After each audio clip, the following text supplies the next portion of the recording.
Everybody, another episode of What's in the Box. Episode? That sounds ridiculous. Another installment, maybe, of What's in the Box. And this time I have something from a friend of mine who I saw him post on Instagram. Now, quick just background. Jason Tarpley is his name. And I think the first time I actually met Jason was back in like late 90s, early 2000s, when I first had my website up for painting models. He had sent me an email, or an email asking me how I painted my pusher hopper from Future and all this stuff. So that's how I got to know him. Turns out he lived in Southern Illinois. I lived in Northern Illinois. And we ended up meeting up at Wonderfest a couple times way back when, and still remain friends to this day. Super talented guy, has come a super long way and is doing amazing things at Gore Galore, which is a Halloween prop shop. And some of the stuff he has sculpted, I was like, holy cow, the guy can sculpt better than most of the Garage Kit guys. And so he's turned out some really cool sculptures for there. And I think, I don't know, he'll correct me if I'm wrong. This might be his first Garage Kit. But I saw him posted on Instagram, like, I got to have that thing because it really fits the bill of what I've been working on lately, which is I'm trying to scale things back. And it's a smaller piece that you can hang on a wall. And I'm going to say this wrong, but it's Cyclopean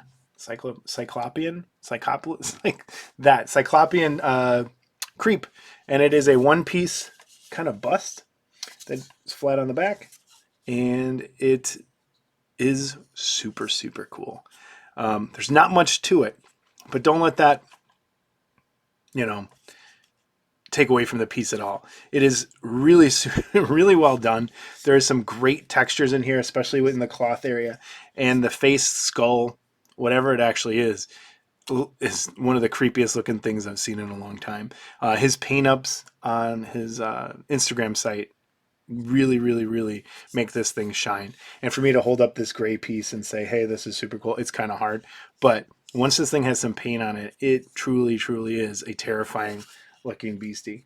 From the side, you kind of get this. You could call it a Grim Reaper, you could call it anything pretty much, but there is a lot of cool stuff in here, and it would fit really well with a bunch of different people's paint styles. It's got a little bit of heft to it, and it is super well done. I couldn't be more proud of Jason and how well he's done here with this first piece that he's put out. I think he did another one. Maybe I'm wrong. I don't know.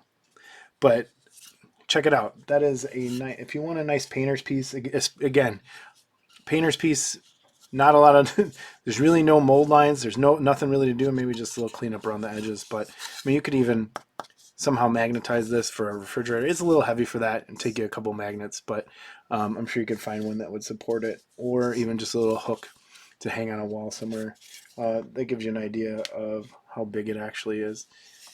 But yeah, if you get a chance, check them out on Instagram. It's a pretty short video because there's not much to say, but the detail packed in there is just simply amazing. Really well done. Really cool piece. Yeah, I'll put a link up to his Instagram profile if you want to find him. It's I think tarpit_core, spelled weird with some numbers, and I'll put the link. It'll be easier to find. But yeah, check it out. Cyclopean Creep. Take care.